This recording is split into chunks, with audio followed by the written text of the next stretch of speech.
Hi friends, అందరికీ నమస్తే అండి. నేను ఈరోజైతే రైస్లోకి పప్పుచారు అనేది పెట్టేశాను. పెసరపప్పు కొంచెం కందిపప్పు రెండు కలిపి చక్కగా ఇలాగా చారు అయితే పెట్టేశానండి. ఈ వేడికి ఏమీ తినాలనిపించట్లేదు. మధ్యాహ్నం వచ్చాక కొంచెము వడియాలు కానీ అప్పడాలు కానీ వేపేస్తాను. అన్నం అనమాట, అన్నీ వేడివేడిగా ఉన్నాయి. ఒక దాంట్లోకి తీస్తాను. టిఫిన్కి అయితే కనుక సేమియా ఉప్మా అయితే చేసేసానండి. ఇంతే చక్కగా సింపుల్గా అయితే ఈరోజు ముగించేశానండి.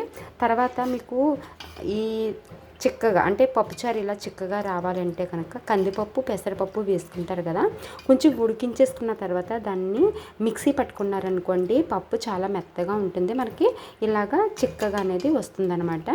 అంతేనండి, అంతకు మించి ఇంకేం లేదు. పప్పుచారు ఎలా పెడతామో అలాగే పెట్టేసుకుంటాము. మిగతా ప్రాసెస్ అంతా మామూలే అనమాట. ఈరోజైతే నా లంచ్ ఇది. మరి మీరేం స్పెషల్స్ చేశారో నాకు కామెంట్ చేయండి. Thank you.